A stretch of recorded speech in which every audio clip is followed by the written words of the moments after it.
ఓకేనా? మాట్లాడనా? ప్రెస్ మిత్రులకు జరుగుతున్నటువంటి ఇన్కన్వీనియన్స్ కి క్షమించమని కోరుతా ఉన్నాను. అట్లానే ఇక్కడ ఇవాళ ఇంత పెద్ద ఎత్తున హాజరైనటువంటి జాగృతి కార్యకర్తలకు, నాయకులకు అందరికి కూడా హృదయపూర్వకంగా నా నమస్కారాలు తెలియజేస్తా ఉన్నాను. కానీ జాగృతి కార్యకర్తలు దయచేసి సాయిని వెనక్కి జరు, కూర్చోబెట్టు, ప్రెస్ వాళ్ళని ఫ్రీగా కూర్చొని వెనక్కి జరు బిడ్డ. అజయ్ సీనా ఒక్క అడుగు వెనక్కేనా ప్లీజ్, కొద్దిగా వాళ్ళు ఫ్రీగా నిలబడండి. ప్రెస్ మిత్రులందరికీ కూడా ధన్యవాదాలు తెలియజేస్తా ఉన్నాను సమయం తీసుకొని ఈ పత్రికా సమావేశానికి వచ్చినందుకు.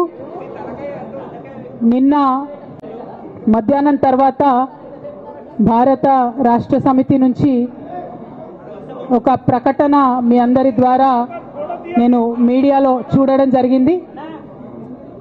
మరి బీఆర్ఎస్ నుండి వచ్చినటువంటి ఈ ప్రకటనలో పార్టీ ఎమ్మెల్సీ శ్రీమతి కె కవిత ఇటీవలి కాలంలో ప్రవర్తిస్తున్న తీరుతెన్నులు, కొనసాగిస్తున్న పార్టీ వ్యతిరేక కార్యకలాపాలు బీఆర్ఎస్ పార్టీకి నష్టం కలిగించే రీతిలో ఉన్నందున పార్టీ అధిష్టానం ఈ విషయాన్ని తీవ్రంగా పరిగణిస్తున్నది.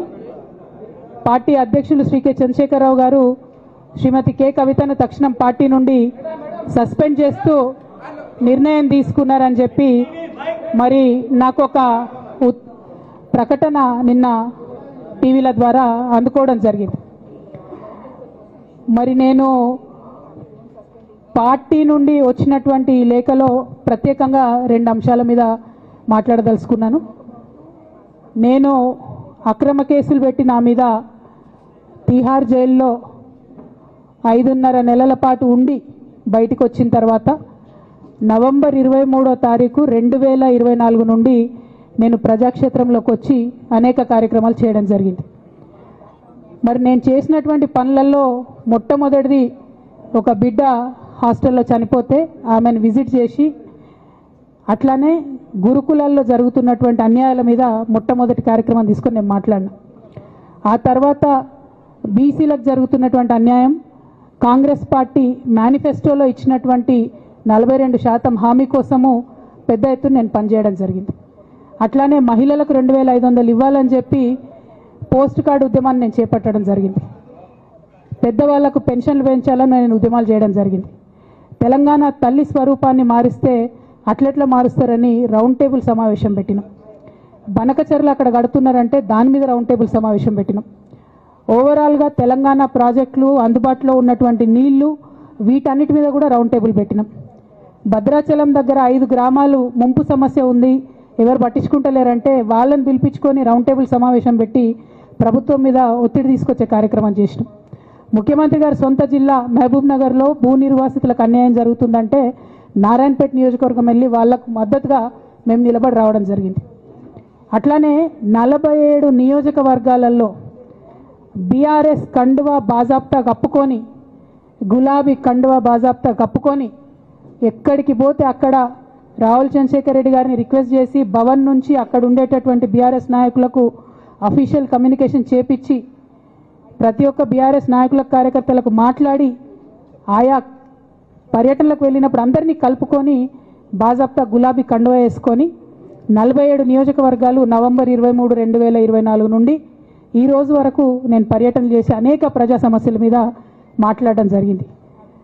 మరి ఇవన్నీ పార్టీ వ్యతిరేక కార్యకలాపాలు అన్నది నాకు అర్థం కాలేదు. ఎట్లా వ్యతిరేక కార్యకలాపాలు అవుతాయన్నది కూడా ఒకసారి పార్టీ పెద్దలు పునరాలోచించుకోవాలని చెప్పి నేను రిక్వెస్ట్ చేస్తూ ఉన్నాను. అదేవిధంగా మరి బీసీల కోసం నేను పోరాటం చేస్తుంటే అట్లెట్లా మాట్లాడుతుంది, ఇట్లెట్లా మాట్లాడుతుంది, పార్టీకి వ్యతిరేకంగా మాట్లాడుతుంది. అరే, నేను కాంగ్రెస్ పెద్దల మీద ఒత్తిడి తీసుకొస్తుంటే బీసీలకు 42% అమలు చేయాలంటే ఏది పడితే అది చిల్వల్ పల్వల్గా నా మీద రాపించడం, ప్రచారం చేయడం, చాలా దారుణమైనటువంటి పనులు పార్టీలో ఉన్నటువంటి కొందరు పని కట్టుకొని, కత్తి కట్టుకొని నా మీద చేయడం జరిగింది. అట్లానే నేను ఒక మాట ఏమన్నా, సామాజిక తెలంగాణ సాధన కోసం నేను కట్టుబడి ఉన్నా అన్న. మళ్ళీ తప్పేముంది? అసలు నాకు జన్మనిచ్చినటువంటి నా తండ్రి, ఈ ప్రాణాన్ని భిక్షగా ఇచ్చినటువంటి నా తండ్రి, ఆయన చిటికెన వేలు పట్టుకొని నేను ఓనమాలు నేర్చుకున్న ఉద్యమాలు ఎట్లా చేయాలని, ఆయన చిటికెల వేలు పట్టుకొని ప్రజలంటే ఏంది, ప్రజా సమస్యలు అంటే ఏంది, ఎందుకోసం దాని మీద గలమెత్తాలని చెప్పి నేను నేర్చుకున్నా. ఆ నాయకుడి స్ఫూర్తిగానే నేను సామాజిక తెలంగాణ మాట్లాడినా. భారతదేశం మొత్తంలో ఇన్ని రాష్ట్రాల్లో ముఖ్యమంత్రులు అయితే 75 ఏళ్ళ స్వతంత్ర భారతదేశం, 79 ఏళ్ళు స్వతంత్ర భారతదేశంలో దళితులకి 3 ఎకరాల భూమి ఇస్తా అని చెప్పినటువంటి ఏకైక గొప్ప నాయకుడు కేసీఆర్ గారు. ఆయన దగ్గర నుంచే కదా నేను సామాజిక తెలంగాణ ఎజెండా నేర్చుకున్నది. బీసీలకు ఎవరు వృత్తి పనిదారులు ఉంటే వాళ్ళకి చేయూతనిస్తా అని చెప్పినటువంటి ఏకైక ముఖ్యమంత్రి కేసీఆర్ గారు. చెప్పినట్టుగా డబ్బులు ఇచ్చిండు కూడా. ప్రతి కులాన్ని కాపాడుకునే ప్రయత్నం చేసిండు. అది కాదా సామాజిక తెలంగాణ? నేను మే 1 నాడు లేబర్ డే రోజు మాట్లాడితే దాన్ని చిల్వలు పలువలు చేసి సామాజిక తెలంగాణ పేరుతోని కవిత పార్టీ పెడుతుందని చెప్పి నేను నిన్న చెప్పిన 2 పేర్లు పని కట్టుకొని నా మీద దుష్ప్రచారం చేసిండ్రు. నేనేమైనా తప్పు మాట్లాడినా? బీఆర్ఎస్ పార్టీ వ్యతిరేకమా సామాజిక తెలంగాణ నినాదానికి? బీఆర్ఎస్ పార్టీకి సామాజిక తెలంగాణ అవసరం లేదా? భౌగోళిక తెలంగాణ వస్తే సరిపోతుందా? బంగారు తెలంగాణ కావాలని కేసీఆర్ గారు ఇచ్చిన నినాదమే కదా. బంగారు తెలంగాణ అంటే ఏంది? హరీష్ రావు ఇంట్లో బంగారం ఉంటే, సంతోష్ రావు ఇంట్లో బంగారం ఉంటే బంగారు తెలంగాణ అవుతుందా? కాదు కదా. ప్రతి ఒక్క సమాజం బాగుంటేనే బంగారు తెలంగాణ అవుతుంది. నేను అదే కదా మాట్లాడినా. దానికి ఇష్టం వచ్చినట్టు నా మీద స్టోరీ లేపిస్తే నేను భవన్లో పోయి కూర్చొని బాజాప్తా, ఎక్కడో కాదు, బయట ప్రెస్ మీట్ పెట్టలేదు, ఏ ప్రెస్ క్లబ్లో పెట్టలేదు, డైరెక్ట్గా తెలంగాణ భవన్ నా ఆఫీస్ అండి, నా పార్టీ భవన్లో పోయి కూర్చొని నేనేం చెప్పినా? నా మీద కుట్రలు జరుగుతున్నది, నా మీద విషప్రచారం జరుగుతున్నది అని చెప్పిన.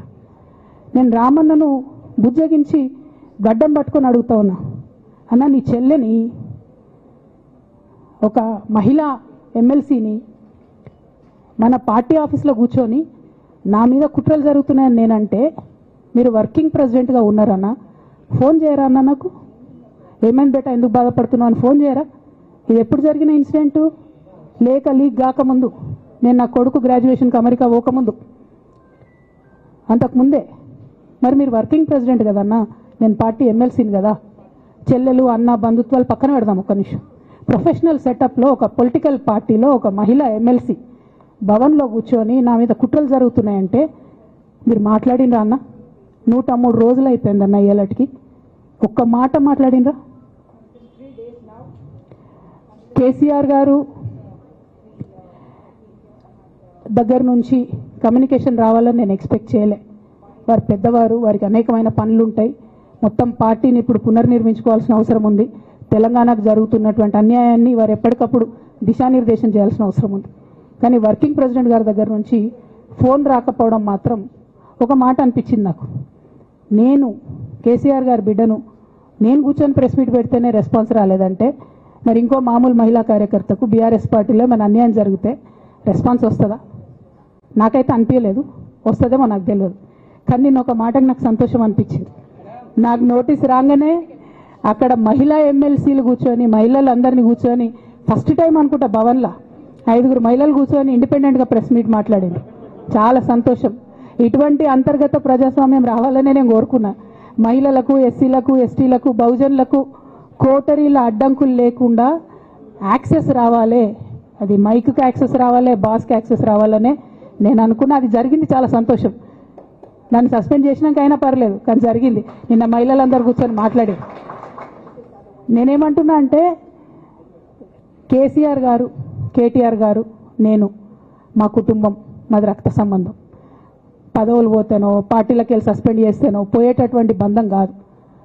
కానీ ఎవరైతే వెస్టెడ్ ఇంట్రెస్ట్ ఉన్న పార్టీలు ఉంటారో, పార్టీలో ఉండి కేవలం డబ్బు సంపాదించుకోవాలనేటటువంటి ఒక ఆలోచనతో, వ్యక్తిగత లబ్ధి పొందాలనేటటువంటి ఆలోచనతో ఉన్నటువంటి వ్యక్తులు, వాళ్ళకి కావాల్సింది ఏంది? మేము ముగ్గురం కలిసి ఉండొద్దు, మా కుటుంబం బాగుండొద్దు, మా కుటుంబం విచ్ఛిన్నమైతేనే వాళ్ళకి అధికారం వస్తుంది. దాంట్లో భాగంగా ఇవాళ మొదటి స్టెప్ నన్ను బయటేసిరు పార్టీలకు వెళ్ళి. అది ఇక్కడితో ఆగదు. నేను గౌరవనీయులు పెద్దలు దైవ సమానులు కేసీఆర్ గారిని విజ్ఞప్తి చేస్తా ఉన్నా, మీకు ఒక సూచన చేస్తా ఉన్నా. దయచేసి మీ చుట్టూ ఏం జరుగుతున్నదో ఒకసారి చూసుకోండి నాన్న. నన్ను ఇవాళ బయటకు పంపొచ్చు, నేను మీలాగా స్ట్రేట్ ఫార్వర్డ్ ఉంటా, నిజాలు మాట్లాడతా. నేను ఉద్యమం నేపథ్యం నుండి వచ్చిన కాబట్టి నాగ్గా, ఉన్నది లేనట్టుగా, లేనిది ఉన్నట్టుగా, మోసం చేయాలని చెప్పో ఇంకోటి చేయాలని చెప్పో మాట్లాడను. స్ట్రేట్ ఫార్వర్డ్గా ఇష్యూస్ మాట్లాడతా కాబట్టి నన్ను ఇలా బలి చేసిండ్రు, పర్వాలే. కానీ రేపటి నాడు ఇదే ప్రమాదం రామన్నకు కూడా పొంచుంది, రేపటి నాడు ఇదే ప్రమాదం మీకు కూడా పొంచుతుంది. అల్టిమేట్గా బీఆర్ఎస్ పార్టీని హస్తగతం చేసుకోవడానికి జరుగుతున్నటువంటి కుట్రలో భాగంగానే ఇవాళ నన్ను ఎలిమినేట్ చేయడం జరిగింది. నేను ఇవాళ ఓపెన్గా అడుగుతా ఉన్నాను, హరీష్ రావు గారికి నేను సూటి ప్రశ్న వేస్తున్నా, ఈ రాష్ట్ర ముఖ్యమంత్రి రేవంత్ రెడ్డి గారికి కూడా నేను సూటి ప్రశ్న వేస్తున్నా. నా మీద కుట్రలు ఎప్పటి నుండి ప్రారంభమైనాయి?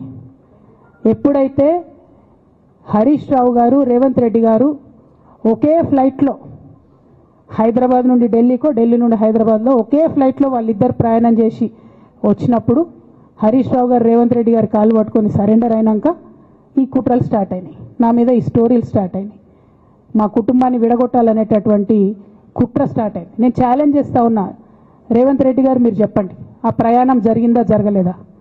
హరీష్ రావు గారు మీరు చెప్పండి, ఒకే ఫ్లైట్లో మీరు రేవంత్ రెడ్డి గారితో కలిసి వచ్చిండ్రా రాలేదా? ఆ తర్వాత నుండే నా మీద ఈ కుట్రలు జరుగుతున్నాయా లేదా? సరెండర్ అయింది మీరు. ప్రతి ఒక్క విషయంలో దాదాపు ఒక 7-8 ఇష్యూస్ ఉన్నాయి, ఇన్సిడెంట్స్ ఉన్నాయండి.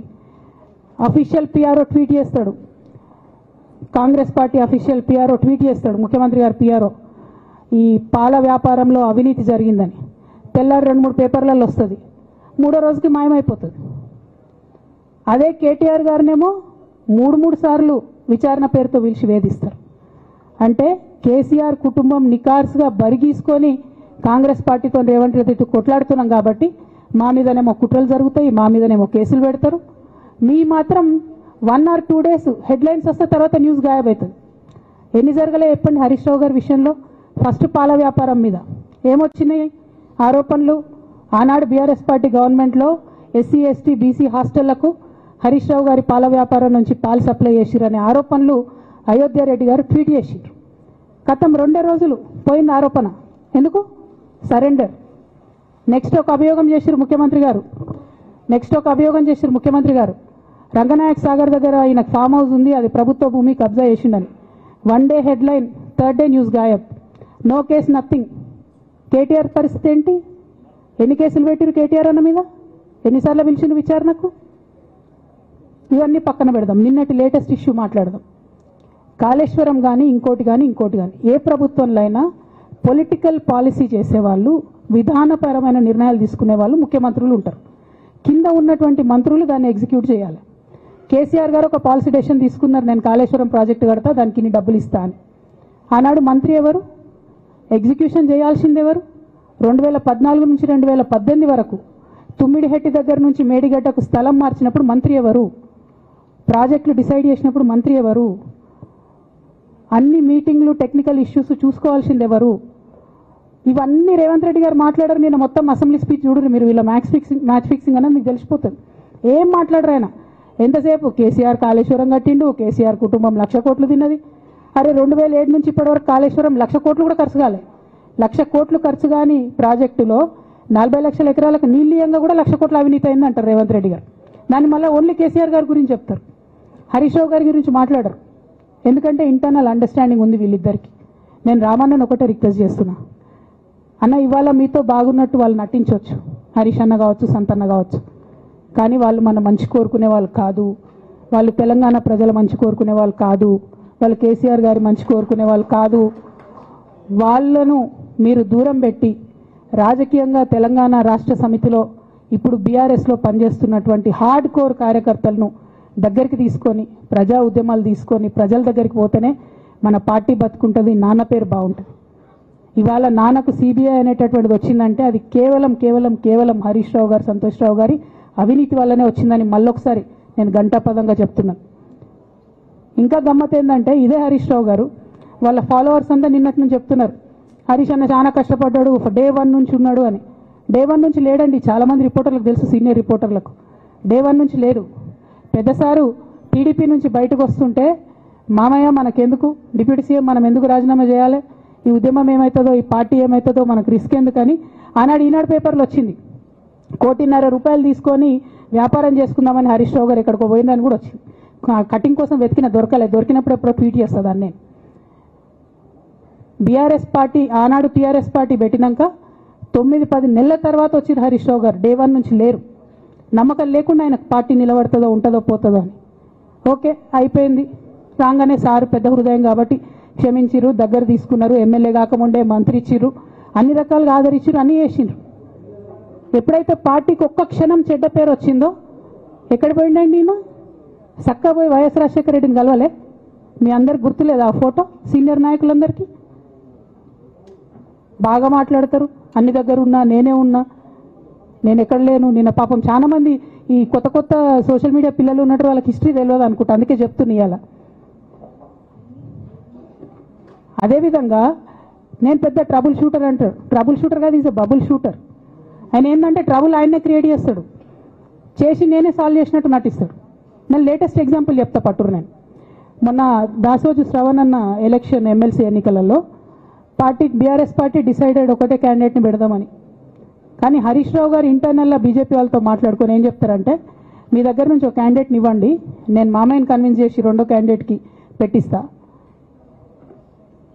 అంటే he wants to create a trouble. ఈ క్రైసిస్లో ఆల్రెడీ మన పార్టీలోకి వెళ్ళి 10 మంది ఎమ్మెల్యేలు వెళ్ళిపోయినాక, 38 మందిలో 10 మంది పోయినాక నువ్వు ఇంకో సెకండ్ క్యాండిడేట్ని పెడితే ఎంత కన్ఫ్యూజన్ అవుతుంది? ఎవరెవరు ఎట్టేట ఓట్లు వేస్తారు? అంటే హార్స్ ట్రేడింగ్కి ఈయన ట్రబుల్ షూటర్ గారు ట్రబుల్ని ఓపెన్ చేస్తారు అన్నట్టు. నాకెందుకో లక్కీగా ఒక బీజేపీ ఎమ్మెల్యే గారు ఫోన్ చేసి, అక్క మరి పెద్దసారి పర్మిషన్ ఉందా హరీష్ అని ఇట్లా అంటున్నారంటే, నేను డైరెక్ట్గా పెద్దసారికే ఫోన్ చేసి నాన్న మరి ఇట్లా అంటున్నారు, మనం సెకండ్ క్యాండిడేట్కి పర్మిషన్ ఇస్తారంటే, nothing doing, only Shravan will get elected, ఎవరు చెప్పారు మీకు అన్నారు. అంటే నేను ఆ విషయం వెంటనే అటువైపు కన్వే చేసిన, లేదండి మాకు అట్లాంటి ఆలోచన లేదు. ఎందుకు ఈ రీసెంట్ ఎగ్జాంపుల్ చెప్తున్నా ఇవాళ అంటే, హరీష్ రావు గారు ట్రబుల్ క్రియేట్ చేసి ట్రబుల్ని మాఫీ చేసినట్టుగా ప్రయత్నం చేస్తారు. బీఆర్ఎస్ కార్యకర్తలందరికీ నేను నా తమ్ముళ్ళకి రిక్వెస్ట్ చేసి చెప్తున్నా, మా చెల్లెలకు రిక్వెస్ట్ చేసి చెప్తున్నా, మీకు పెద్ద స్థాయిలో జరిగే అన్ని విషయాలు తెలియకుండా అందరూ మన వెల్ విషర్స్ అనుకుంటారు. అది మీ తప్పు కాదు, ఎందుకంటే కేసీఆర్ సార్ అంత ఓపెన్ మైండ్తో ఓపెన్ హార్ట్తో ఉంటారు కాబట్టి బీఆర్ఎస్లో ఉన్న అందరూ అట్లే ఉంటారు అనుకుంటారు. కానీ చాలా మందికి చాలా హిడెన్ ఎజెండాస్ ఉన్నాయి. ఓ పక్క కాంగ్రెస్తో కలిసి ఉన్నారు, ఇంకో పక్క బీజేపీతో మాట్లాడుతున్నారు, ఎటు ఎవరితోనో అవసరమైతే అటు మాట్లాడుతున్నారు. అదేవిధంగా 2018 ఎన్నికలలో హరీష్ రావు గారు 20-25 మంది ఎమ్మెల్యేలకు ఎన్నికలలో అడిషనల్ ఫండింగ్ ఇచ్చారు, పార్టీ ఇచ్చింది కాకుండా. ఏడికేళ్ళు వచ్చినాయి హరీష్ రావు గారికి అన్ని డబ్బులు? 100% కాళేశ్వరంలో జరిగిన అవినీతి నుంచి వచ్చిన డబ్బులే. ఆయన ఆలోచన ఏం చేసిందంటే, ఏమన్నా కొద్దిగా అటు ఇటు అవుతుందేమో రిజల్ట్, నా దగ్గర ఎమ్మెల్యేస్ ఉండాలని ఆలోచన చేశాను. నీకు అసలు అట్లాంటి ఆలోచన ఎందుకు వచ్చింది? నేను కట్టప్పలాంటోని కేసీఆర్ గారి దగ్గర ఉండేటోని అంటావు కదా, నీకేం అవసరం వచ్చింది ఎమ్మెల్యేస్కి సపరేట్గా ఫండింగ్ చేయడానికి? ఎవరికి తెలియదు అనుకుంటారా? ఇది ఎవరు చెప్పారు అనుకుంటారా? ప్రతి ఒక్కరు చెప్తారు ఎమ్మెల్యేస్ ఓపెన్, నా పేర్లు కూడా తెలుసు, చెప్తే బాగుండదు, ఎమ్మెల్యేలు ఇబ్బంది పడతారు. నేను అనేది ఏంటంటే, 2009లో రామన్న సిరిసిల్ల ఎలక్షన్లో మా బంధువుకు సంబంధించిన వ్యక్తులతోని 60 లక్షల రూపాయలు పంపిన హరీష్ రావు గారు రామన్నను ఓడగొట్టడానికి. నిన్నగాక మొన్న ఒక వీడియో మీరు కూడా చూసి, ఒంటేరు ప్రతాప్ రెడ్డి గారిది, మీ మామయ్యను ఓడగొట్టమని ఎంతంటే అంత డబ్బులు ఇస్తా అని చెప్పిర్రని. ఓ పక్క కేసీఆర్ గారిని ఓడగొట్టాలి, ఓ పక్క కేటీఆర్ గారిని ఓడగొట్టాలి, నిజామాబాద్లో నా ఎంపీ సెగ్మెంట్లో అందరు ఎమ్మెల్యేలను మేనేజ్ చేయాలి, అందరిని మన కేసీఆర్ కుటుంబాన్ని ఓడగొట్టాలి, విచ్ఛిన్నం చేయాలి. కానీ కేసీఆర్ గారి పేరుతో వచ్చేటటువంటి బెనిఫిట్స్ మాత్రం అన్నీ కావాలి. మరి ఇటువంటి వారిని నా రిక్వెస్ట్ కేసీఆర్ గారితో కేటీఆర్ గారితో, వారిని మీ పక్కన పెట్టుకొని నిజం మాట్లాడే నన్ను బయటకు పంపితే మరి పార్టీ బాగుంటుందా? దయచేసి ఆలోచన చేసుకోండి. నేనేమంటున్నా రామన్న మిమ్మల్ని అంటే, నా మీద మీకు కోపం ఉండొచ్చు, నా మీద ఏముందో ఎవరేం చెప్పారో నాకు తెలియదు. నేను మాత్రం నా ప్రాణం పోయినా కేసీఆర్ గారికి హాని జరగాలని కానీ కేటీఆర్ గారికి హాని జరగాలని కానీ కోరుకోను. అది నా నైజం కాదు. ఆడపిల్లలకు అట్లా ఉండదు, ఆడపిల్లలు ఇల్లు బాగుండాలనుకుంటారు. నా మనసుకి ఎంత గాయమైతే, నాకు ఎన్ని అవమానాలు అయితే, నాకెంత ఇన్సల్ట్ అయితే, నా మీద ఎన్ని కుట్రలు జరిగితే నేను ఇట్లా మాట్లాడుతున్నా, ఇది నా బాధ, ఇది నా ఆవేదన. నాన్న చూస్తలేరేంది వీళ్ళని అన్నది ఆవేదన, చూసుకుంటా క్షమిస్తారేంది ఇంకెన్నిసార్లు క్షమిస్తారు అన్నది నా బాధ. అంతే తప్ప నాకేం కోపం ఉంటుంది? ఎందుకు కోపం ఉంటుంది? నాకెంత ఎన్ని జన్మల పుణ్యం ఉంటే కేసీఆర్ లాంటి తండ్రి దొరుకుతాడు? కోట్లలో ఒకరికి ఉండేటటువంటి తండ్రి నాకు దొరికిండు. ఆయన లేకపోతే నేనెవరు ప్రపంచానికి తెలుస్తుందా? నాకెందుకు అవసరం ఉంటుంది? నాకేం కోపం ఉంటుంది కేసీఆర్ గారి మీద? నాకు బీఆర్ఎస్ పార్టీ మీద ఎందుకు కోపం ఉంటుంది? నాకు 27 సంవత్సరాలు ఉన్నప్పుడు నేను నా కొడుకుని చిన్న పిల్లగాన్ని పసిగుడ్డుని ఎత్తుకొని ఇక్కడికి వస్తే, ఆ రోజు నుంచి ఈ రోజు వరకు నేను రోడ్డు మీదనే ఉన్నా, ఉద్యమాలే చేస్తున్నా, పోరాటాలే చేస్తున్నా, తెలంగాణ ప్రజల కోసం పనిచేస్తున్నా. 2014 నుంచి అధికారంలో ఉన్నప్పుడు కూడా నా ఇంటి దర్వాజాలు ఎప్పుడు తెలిసే ఉన్నాయి, ఇక్కడున్న మీడియా మిత్రులందరికీ తెలుసు. అధికారంలో ఉన్నా లేకున్నా నేను గిట్లనే ఉన్నా. అధికారంలో ఉన్నప్పుడు నన్ను ఏమి సాగనీయకుండా నన్ను ప్రతిపక్ష ఎమ్మెల్యేని చూసినట్టు, ప్రతిపక్ష ఎంపీని చూసినా నేను ఇట్లనే ఉన్నా, ఓపెన్ మైండ్తోనే ఉన్నా. నేను కోరేది ఒకటే, కేసీఆర్ గారి ఆరోగ్యాన్ని కాపాడండి రామన్న, పార్టీని కాపాడండి, పార్టీలో ఉన్న కార్యకర్తల్ని కాపాడండి, అందరు బాగుండేలాగా ప్రజా సమస్యలు తీసుకోండి. నాకు అంతకుమించి కావాల్సింది ఏం లేదు.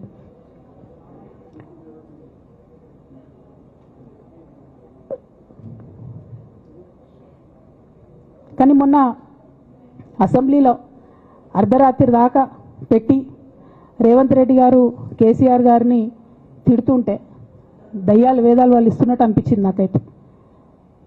దానికి ఈయన హీరోలాగా ఎదుర్కొన్నాడు, ఈయన 6 అడుగుల బుల్లెట్ అని పార్టీ అంతా ట్వీట్ చేస్తే, మరి 6 అడుగుల బుల్లెట్ ఎవరికి గాయం చేస్తుంది? ఎండ్ ఆఫ్ ద డే ఇవాళ అయితే నన్ను గాయపరిచింది, రేపు రామన్నను గాయపరుస్తారో కేసీఆర్ని గాయపరుస్తారో. జాగ్రత్తగా ఉండండి రామన్న, నేను చెప్పేది ఏం లేదు, జాగ్రత్తగా ఉండండి, కేర్ఫుల్గా ఉండండి. అట్ ద సేమ్ టైం ఈ హరీష్ రావు గారి కారణంగా గమ్మత్ ఏముంటుందంటే, ఒకసారి హంపీకి పోతారు వీళ్ళందరూ, మీ అందరికీ తెలుసు ఆ స్టోరీ. హంపీకి పోయి పాటలు పాడుకుంటారు, మొత్తము చాలా మంది కలిసి కేసీఆర్ గారిని చాలా అవమానకరంగా మాట్లాడతారు, ఒక పార్టీని వెన్నుపోటు కొడదామని డిజైన్ చేశారు. ఇదంతా వీరికి తెలుసు, హరీష్ రావు గారికి తెలుసు. నేను ఆ రోజు సాక్ష్యం ఉన్న హరీష్ అన్న వచ్చి లిటరల్లీ రామన్న చేతులు పట్టుకొని, అరే మామయ్యకి ఎప్పుడా సింక్ ఆర్ సేల్, నేను మామయ్యతోనే ఉంటా అని చెప్పి అక్కడ మాట్లాడుకున్న వాళ్ళందరినీ పెద్దసారి దగ్గర అవుట్ చేసిండి. ఆ తర్వాత పర్యవసానంలో ఈటల రాజేంద్ర అన్న బయటికి వెళ్ళడం. ఈ మహానుభావుడు వల్ల జగ్గారెడ్డి దగ్గర నుంచి మొదలు పెడితే, చెరుకు శ్రీనివాసరెడ్డి ముత్యంరెడ్డి అన్న కొడుకు దగ్గర నుంచి మొదలు పెడితే, రఘునందన్ రావు గారు, మైనంపల్లి గారు, విజయశాంతి గారు, విజయరామారావు గారు, ఆయన పాత పెద్ద ఆయన ఉండే ఈటల రాజేందర్ గారు, వీళ్ళందరూ పార్టీలోకి వెళ్ళి పోయిండ్రు కదా, పోలేదా? ఇవన్నీ హరీషన్న చేసినాయి కాదా? ఆనాడు దుబ్బాక ఉప ఎన్నిక ఎందుకు ఓడిపోయినాం? దుబ్బాక ప్రజలకు ఇప్పటికి కూడా గుర్తుంటుంది. వాళ్ళందరూ ఒకటే మాట చెప్తారు, ఈయన సిద్దిపేటకు తప్ప రూపాయి రానియాడు దుబ్బాకకు, ఈయన వచ్చి ప్రచారం చేసిండు కాబట్టి మేము ఓటేయాలని ఓపెన్గా చెప్పారు ఆనాడు ఎన్నికలలో. దానికి ఏం రాపించుకుంటాడు ఈయన పేపర్లల్లో? ఒంటరి పోరాటం చేసి ఓడిన హరీష్ రావు. అసలు ఓడిపోయిందే మీ వల్ల కదా. మీరు మీడియా మేనేజ్మెంట్లో సూపర్, అలా డౌట్ ఏం లేదు. రామన్న యూట్యూబ్లు మేనేజ్ చేసి నా మెయిన్ స్ట్రీమ్ మీడియా మేనేజ్ చేస్తాడు, అంతే, అంతకుమించి వేరే ఏం లేదు. నేను రామన్నని రిక్వెస్ట్ చేస్తున్నా, మీరు కూడా ఆ స్కిల్ నేర్చుకోండి అన్న. అట్లనే ఈటల రాజేందర్ గారు ఉప ఎన్నిక దగ్గరుండి హరీష్ అన్న గెలిపిలేదా అండి ఈటల రాజేందర్ని? ఆనాడు పీసీసీ అధ్యక్షుడిగా ఉండి రేవంత్ రెడ్డి గారు ఏమంటారు, కాంగ్రెస్ పార్టీ ఓడిపోతుంది ఇడా అని చెప్పారు. ఆయన ముందే డిక్లేర్ చేసిండు, ముందే చేతులు ఎత్తేసిండు. హరీష్ అన్న ఆడ పోయి కూర్చొని మరి ఈటల రాజేందర్ అన్నని గెలిపించొచ్చాడు. ఈ బంధం రేవంత్ రెడ్డి గారిది హరీష్ రావు గారిది అప్పటి నుంచి కొనసాగుతుంది, కొత్త బంధం ఏం కాదు ఇది. నేను కేసీఆర్ గారిని పెద్దల్ని రిక్వెస్ట్ చేసేది ఒకటే, ఈయన చేస్తున్న నక్కజిత్తుల్ని దయచేసి గమనించండి. ఇవాళ నేను బయట పోతా కావచ్చు, నాదేముంది, ఉద్యమంలోకి వెళ్ళి వచ్చినా మళ్ళీ ఉద్యమంలోకే పోతా, నాకు భయం ఏముంటుంది, నాకు ఎన్నడూ పదవుల మీద ఆశ లేదు.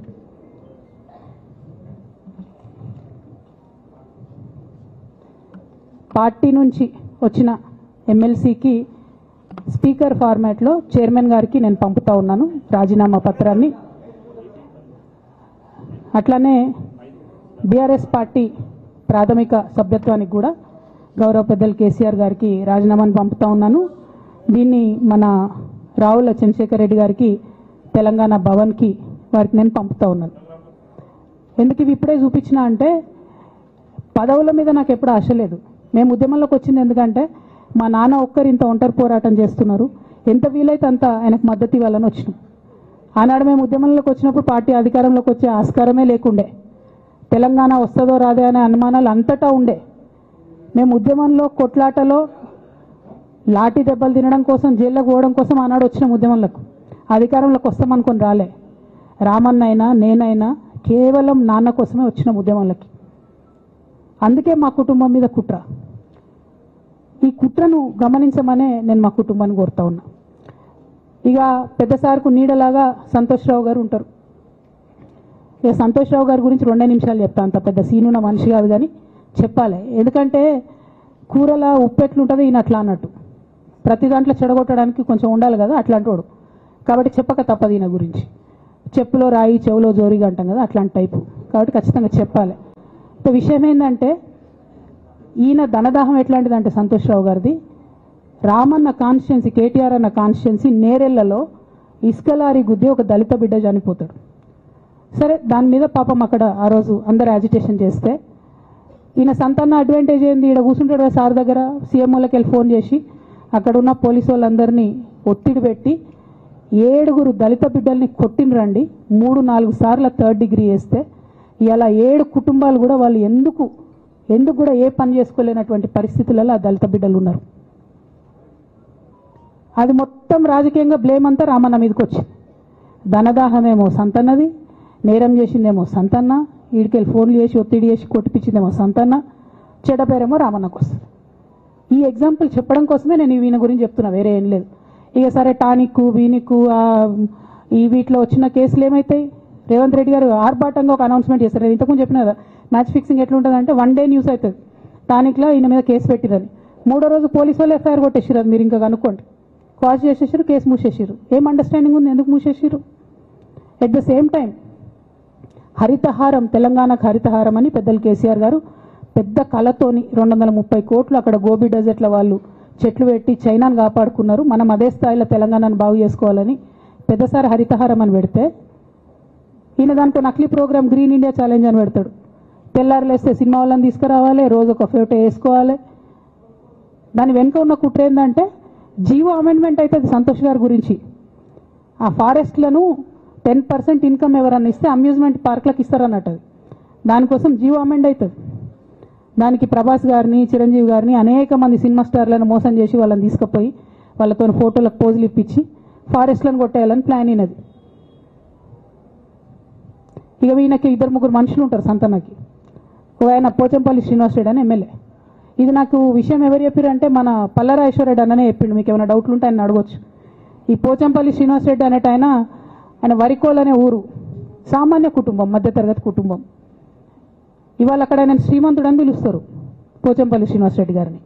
ఇక్కడ నాకు పల్లరాజేశ్వర రెడ్డి గారు చెప్పిన సమాచారం ప్రకారం మోకిల్లాలో Mega Srinivas Reddy, Mega company ఉంది కదా, ఈ కాళేశ్వరంలో అవినీతి చేసిన Mega company plus Pochampally Srinivas Reddy garu కలిసి 750 కోట్ల విల్లా ప్రాజెక్ట్ చేస్తున్నారు మోకిల్లాల. ఏడుకేళ్ళు వచ్చినాయి అవి, అవినీతి డబ్బులు కాదా?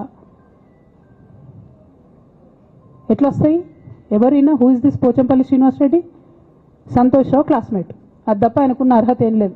ఆయనకి ఎమ్మెల్సీ వస్తుంది, కాంట్రాక్ట్లు వస్తాయి, ఇంకేందో వస్తాయి. అట్లనే నవీన్ రావు అని ఇంకొక ఎమ్మెల్సీ ఉంటాడు. ఆయన డైరెక్ట్గా మా ముఖం పట్టుకొని అందరం ముంగట అంటాడు, నాకు ఎమ్మెల్సీ ఇచ్చింది కేసీఆర్ గారైనా నాకు దేవుడు సంతోష్ అంటాడు ఆయన. నిన్న మొన్న వాళ్ళ ఫాదర్ని పట్టుకున్నారు పేకాటల.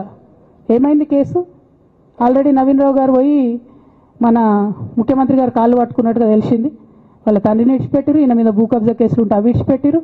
అంటే ఓ పక్క సంతోష్ రావు గ్యాంగు, ఇంకో పక్క హరీష్ రావు గ్యాంగు 100కు 100% రేవంత్ రెడ్డి గారితో, ఇక్కడ ఉన్న కాంగ్రెస్ ప్రభుత్వంతో, అవసరమైన సందర్భంలో పైన బీజేపీతోని వాళ్ళు కోఆర్డినేషన్లో ఉండి బీఆర్ఎస్ పార్టీకి జలగల్లాగా పట్టి పీడుస్తున్నారు. నిరంతరం బీఆర్ఎస్ పార్టీకి నష్టం చేస్తున్నారు.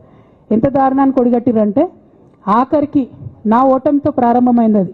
నిజామాబాద్లో నా ఓటమిలో కుట్రలు చేశారు. ఆనాడే మనం రివ్యూ చేసుకుంటే బాగుండలేదు. కానీ ఇప్పుడు అది ఎక్కడికి వచ్చింది? కామారెడ్డిలో పెద్దసారి ఓడిపోయేదాకా వచ్చింది పరిస్థితి. 3వసారి ప్రభుత్వం పోయేదాకా వచ్చింది పరిస్థితి. ఒక్కొక్క ఎలక్ట్ అయిన ఎమ్మెల్యేను, ఓడిపోయిన ఎమ్మెల్యేలు పత్రికా మిత్రులు మీరు మాట్లాడండి. సంతోష్ రావు గారి బాధితులు నాకు మామూలుగా ఫోన్ చేస్తలేరు. అచ్చా ఈ కంపెనీ పేరు బ్లూఫిన్ అట, మోకిలా. పల్లరాజేశ్వర రెడ్డి అని అప్పుడు పంపిన మెసేజ్ చూస్తున్న పాతది, బ్లూఫిన్ కంపెనీ మోకిలా. అయితే నేనేమంటున్నా అంటే ఇంత స్పష్టమైనటువంటి నేను ఇస్తున్నా, రేవంత్ రెడ్డి గారిని నేను ఛాలెంజ్ చేస్తున్నా. మరి ఎందుకు మీకు మీ ఏసీబీ వాళ్ళకు వీళ్ళ ఇండ్లు అడ్రస్లు దొరుకుతలేవా? ఏం అండర్స్టాండింగ్ ఎందుకు లేదు మీకు? లేకపోతే మీరు చర్యలు ఎందుకు తీసుకుంటలేరని నేను సూటిగా రేవంత్ రెడ్డి గారిని ప్రశ్నిస్తున్నా. ఇక తర్వాత వారు ఏం చేస్తారన్నది నాకు సంబంధం లేదు.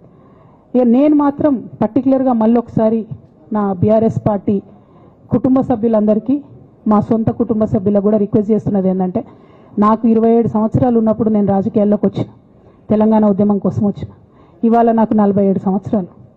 అంటే నా 20 సంవత్సరాల జీవితం అంతా కూడా నేను బీఆర్ఎస్ పార్టీ కోసం, కేసీఆర్ గారి కోసం, తెలంగాణ జాగృతి కోసం, తెలంగాణ ప్రజల కోసం, తెలంగాణ ఆడబిడ్డల కోసం నేను గడిపిన. సడన్గా ఇవాళ నీకేం సంబంధం బీఆర్ఎస్తో అని, నువ్వెవరు అని చెప్పి సస్పెన్షన్ ఒకసారికి పంపిస్తే చాలా బాధాకరంగా ఉంది. పర్వాలేదు, అయినా నాకు ప్రజలు ఉన్నారు, నేను వాళ్ళ దగ్గర పోతా, వాళ్ళతో పాటు ఉంటా. కానీ బీఆర్ఎస్ పార్టీలో ఉన్న నాయకులకు, కార్యకర్తలకు రిక్వెస్ట్ చేస్తాను, సోషల్ మీడియాలో వచ్చే పిచ్చి పిచ్చి పట్టుకొని ప్రజాప్రతినిధులు ప్రెస్ మీట్ పెట్టింది నిన్న భవన్లో.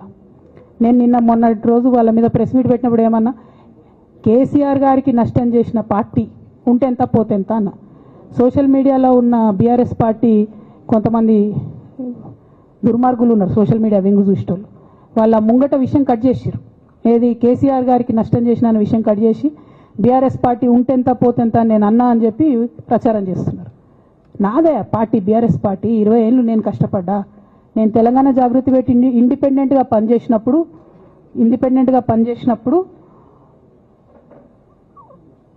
ఓటేయమని ఎవరికి చెప్పినా? నేను బీఆర్ఎస్ పార్టీకి ఓటేయమని చెప్పినా కదా. నా జీవితంలో ఇంతవరకు నేను ఇంకో పార్టీకి ఓటేయమని చెప్పలే, ఇంకో పార్టీకి ఓటేయలే.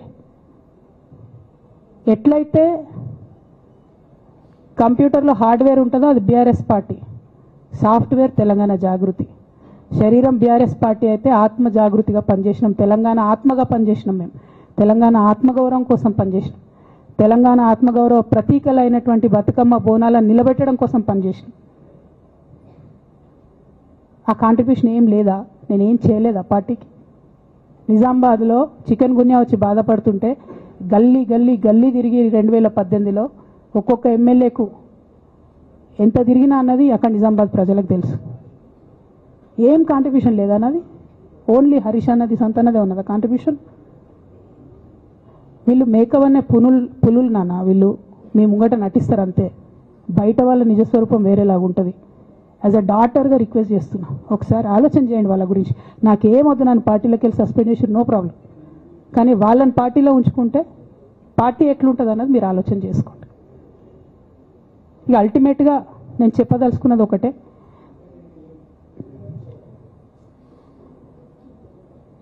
కలికాలం కాబట్టి అబద్ధాలు చెప్పేటోళ్ళది మోసం చేసేటోళ్ళది నడుస్తుంది.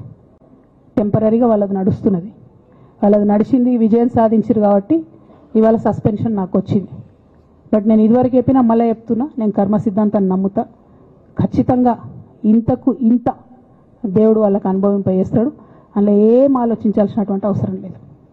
Thank you. జై తెలంగాణ, జై కేసీఆర్, జై తెలంగాణ, జై కేసీఆర్.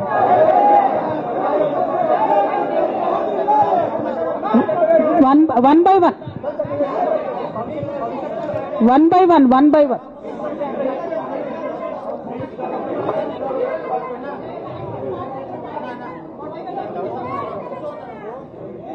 ఒక 1 minute హిందీలో చెప్పేసే అన్న, బయట నేషనల్ మీడియా మిత్రులందరూ అడుగుతున్నారు. ఒక 1 minute హిందీలో చెప్పేస్తా.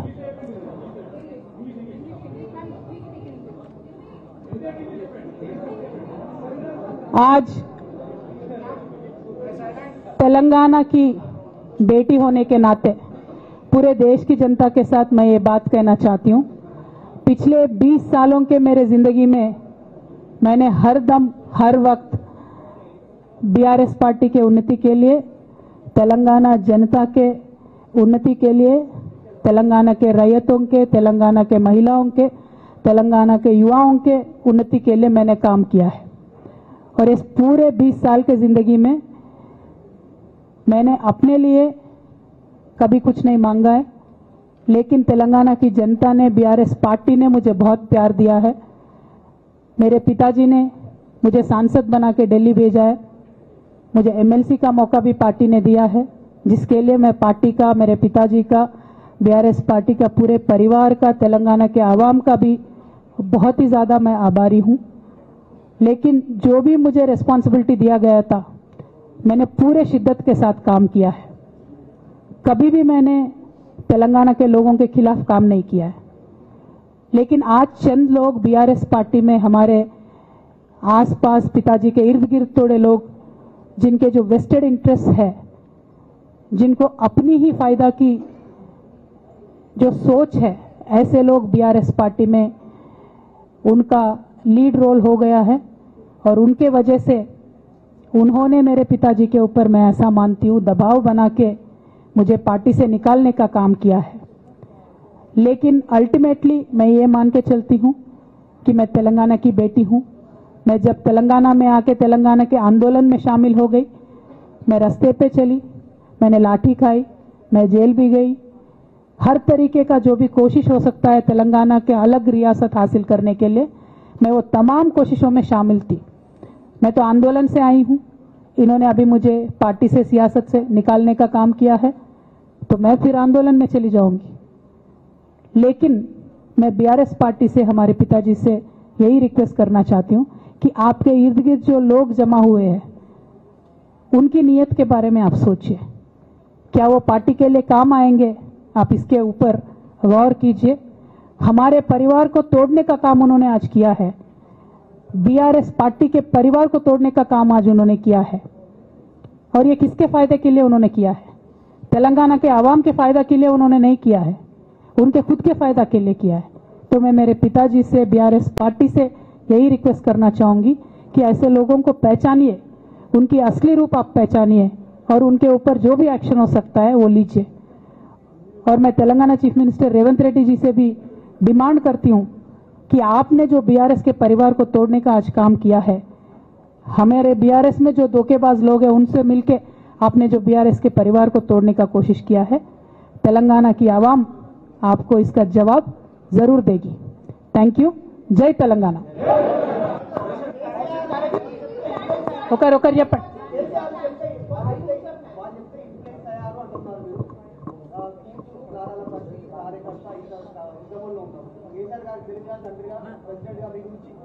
ఓకే, ఇంకా ఎవరైనా చెప్పండి.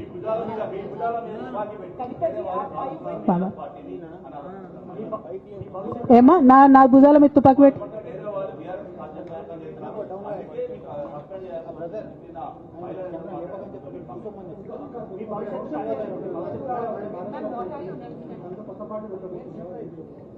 Okay. I got your question. Rahul ji.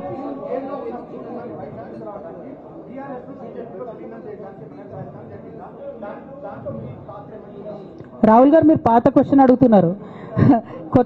కొత్త ఇష్యూ ఏంది అని అంటే బీఆర్ఎస్ పార్టీలో సస్పెన్షన్లో ఖచ్చితంగా కేసీఆర్ గారి మీద ఒత్తిడి తీసుకొచ్చే ఈ సస్పెన్షన్ చేశారని నేను నమ్ముతా ఉన్నాను. ఒక్కొక్కసారి ఏమవుతుందంటే చిన్న వ్యక్తులు బాగా నడుస్తుంది, పరిస్థితులు సందర్భాన్ని బట్టి పెద్ద వ్యక్తులు కూడా కొన్ని కఠినమైన నిర్ణయాలు తీసుకోవాల్సి వస్తుంది. కేసీఆర్ గారు ఈ నిర్ణయం ఎందుకు తీసుకున్నారో అని అడిగేంత పెద్దదాన్ని కానీ అంత రాజకీయ అనుభవం కానీ నాకు లేదు. సో వారు తీసుకున్నటువంటి నిర్ణయాన్ని నేను శిరసావహిస్తాను. వారు ఎందుకు తీసుకున్నారో ఈ నిర్ణయం నాకు తెలియదు.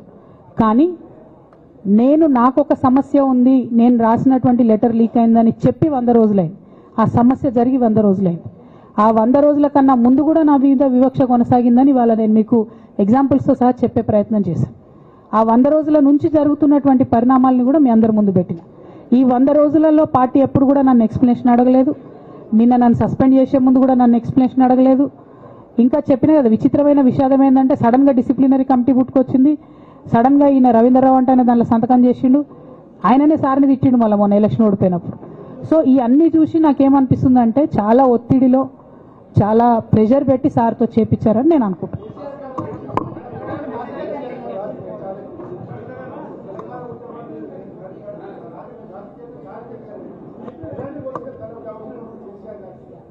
Right. I got your question, ma'am. I got your question.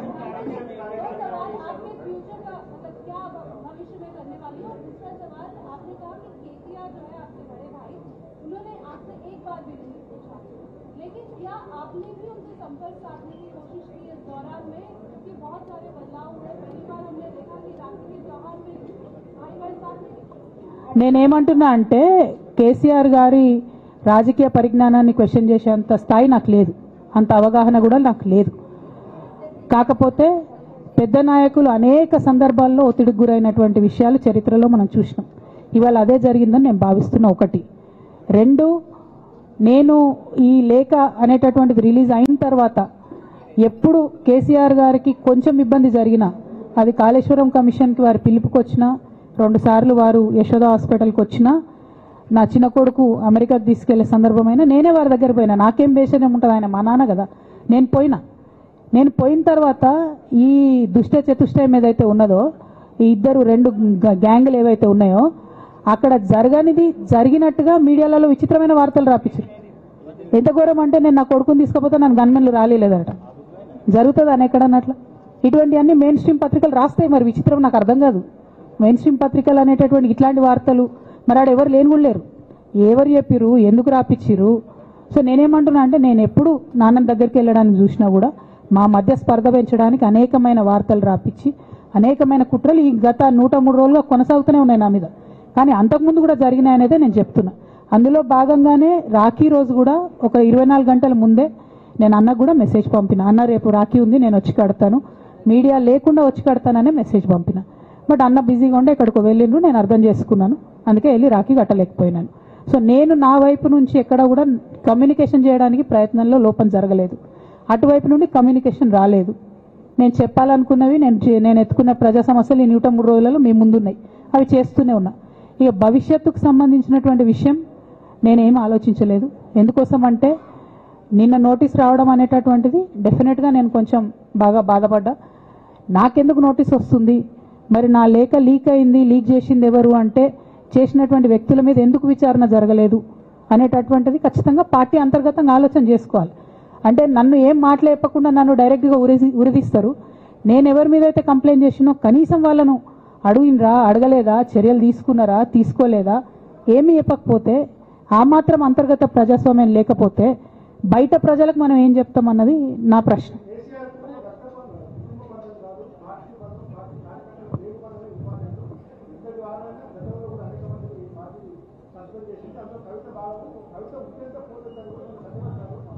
నేనేమంటున్నా బ్రదర్, వాళ్ళందరికీ ఏది చెప్తే స్క్రిప్ట్ రాసిస్తే అది మాట్లాడతారు, దాంట్లో ఏముంటుంది.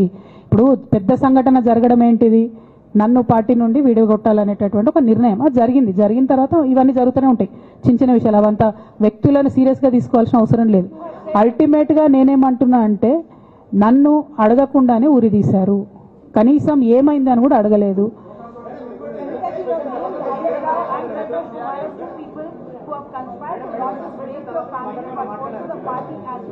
But this has also been portrayed as a succession battle, that your father actually chose your brother as a political heir and that you want space in the political party as a leader, and that's the reason why you started making this kind of rebel statement. Madam logo తీసాను madam. నేనేమంటున్నా అంటే, నేనేమంటున్నా అంటే ఇప్పుడు నేను మాట్లాడే press meet చూస్తున్నటువంటి రాజకీయ నాయకులకు కావచ్చు, బీఆర్ఎస్ పార్టీకి సంబంధం లేని వ్యక్తులకు కావచ్చు, వాళ్ళకి ఇది ఒక ఎంటర్టైన్మెంట్, ఇది ఒక వార్త. కానీ నాకు నా లైఫ్, మా బీఆర్ఎస్ పార్టీ కార్యకర్తలకు వాళ్ళ లైఫ్.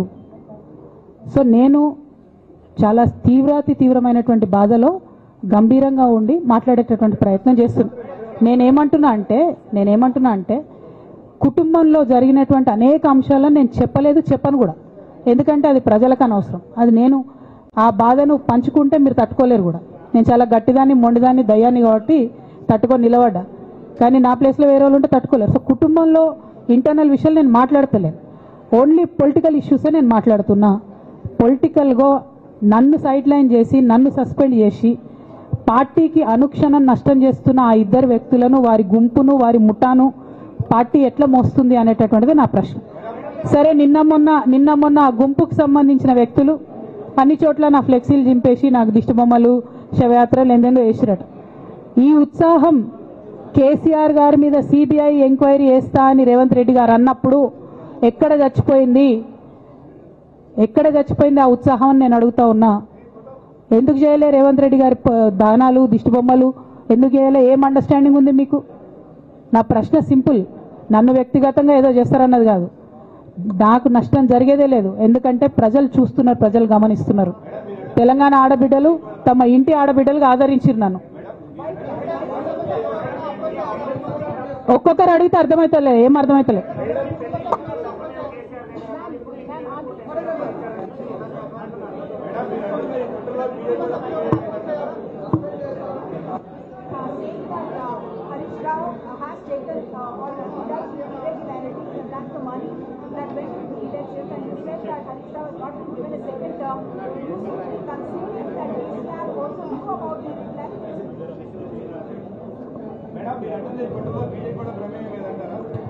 నేనేమంటున్నా బ్రదర్, కుట్రలో ఎవరి ప్రమేయం ఉందన్నది నాకు తెలియదు.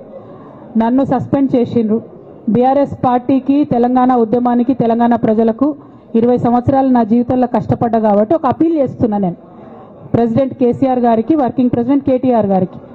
మన కుటుంబాన్ని విచ్ఛిన్నం చేసి పార్టీని హస్తగతం చేసుకోవాలనే కుట్ర జరుగుతుంది. దాన్ని తిప్పికొట్టండి. అవినీతి తిమంగళాలని బీఆర్ఎస్ పార్టీలకు వెళ్ళి తీసి బయటపడేయండి. అల్టిమేట్గా ప్రజలకు సేవ చేసే దాంట్లో మనం ముందుకెళ్లాలనేది నా ఆలోచన.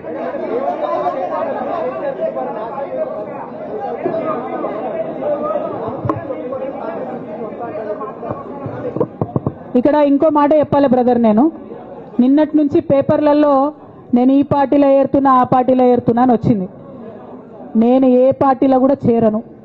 నాకు ఏ పార్టీతో అవసరం లేదు. నేను ఫ్యూచర్లో ఏం చేయాలనే విషయం జాగృతి కార్యకర్తలతోని, తెలంగాణ మేధావులతోని, బీసీ బిడ్డలతోని, సామాజిక తెలంగాణ కోసం పనిచేసేటటువంటి అన్ని వర్గాల ప్రజలతోని, అందరితోని మాట్లాడిన తర్వాత నిర్ణయం తీసుకుంటా. కానీ తొందరపడి నిర్ణయం తీసుకునే అవసరం నాకు లేదు. 1, 2 ఏదో నిర్ణయం తీసుకోవాలనేటటువంటి విషయంతో నేను పనిచేయడం లేదు. జరిగినటువంటి పరిణామాలను ఒక్కొక్కటిగా ఎదుర్కొంటూ వస్తున్నాను. నిన్న జరిగినటువంటి పరిణామం చాలా కీలకమైనది, నా జీవితంలో అత్యంత ముఖ్యమైనటువంటి పరిణామం. కాబట్టి చాలా ఆలోచించి, ఆచితూచి, అల్టిమేట్గా తెలంగాణ ప్రజలకు లాభం జరిగేటటువంటి నిర్ణయం తీసుకుంటా తప్పితే నా కోసం నిర్ణయం తీసుకోవాల్సిన అవసరం లేదు.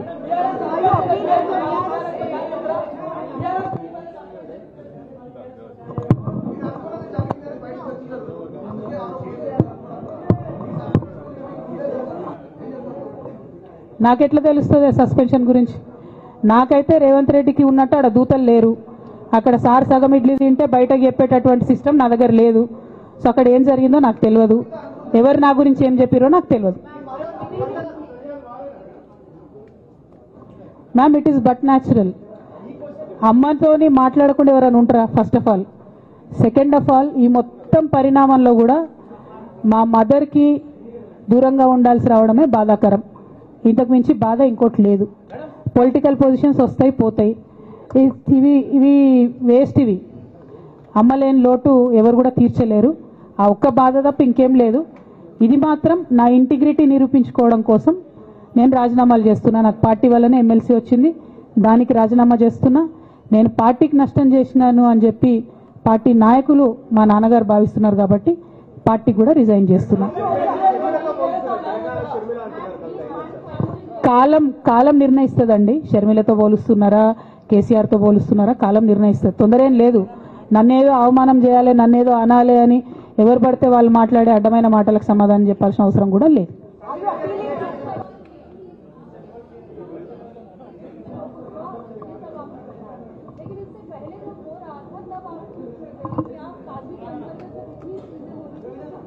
మేడం, అంతకుముందు జరిగినటువంటి ప్రతి ఒక్క విషయం కూడా నేను ఇంటర్నల్గా చెప్తూనే వస్తున్నా. ये हमारी जो लेटर लीक होने से पहले भी जो पार्टी में मेरे खिलाफ एक्टिविटी चल रहे थे, जैसे पार्टी का हमारा चैनल है टी न्यूज़ चैनल, बहुत महीनों से मेरा नहीं दिखाते मैडम टी न्यूज़ में, क्योंकि वो संतोष राव चलाते. मेरा न्यूज़ नहीं आता टी न्यूज़ में. अभी नमस्ते तेलंगाना में बंद करे, वो अलग बात है. बहुत रिसेंटली उनका बहुत देर के बाद बंद करे. टी न्यूज़ में कब का बंद कर दिया? ये सारे चीजें भी मैं बताई पार्टी में, लेकिन जब तक मेरा लेटर पब्लिक नहीं हुआ तब तक मैंने पब्लिकली अपने कभी भी दिक्कत मैंने किसी को नहीं बताया. जब लेटर उन्होंने खुद पब्लिक किया तो मुझे मजबूर होकर आज बात करना पड़ रहा है. ఏమా ఒక్క నిమిషం ఒక్క నిమిషం మా నిజామాబాద్ బిడ్డ ఏదో అడుగుతుంది. ఒక్క నిమిషం చెప్పరా.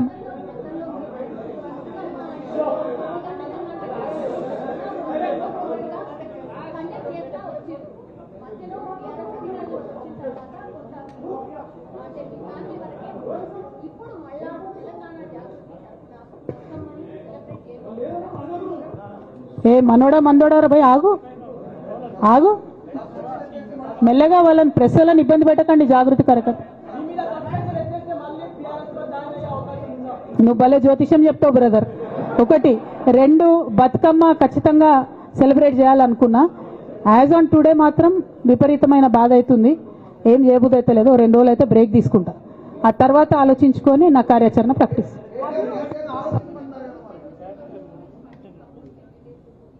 Madam, not couple, more than 20. I have all the names. I don't want to name.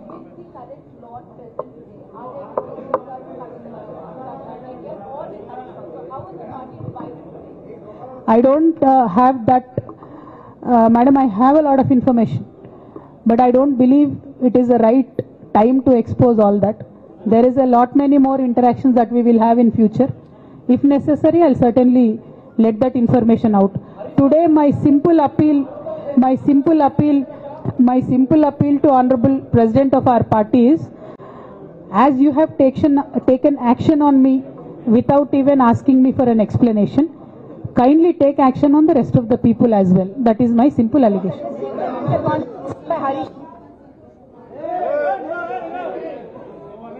Conspiracy or Madam, our family, me, myself and my brother and my father, they do not want us to be united.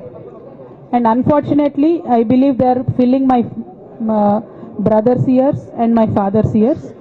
And I believe that they have succumbed to that malign campaign that has happened against me. And I hope they will soon realize that I am not the one who is hurting the party. Jai Telangana! Jai KCR! Thank you.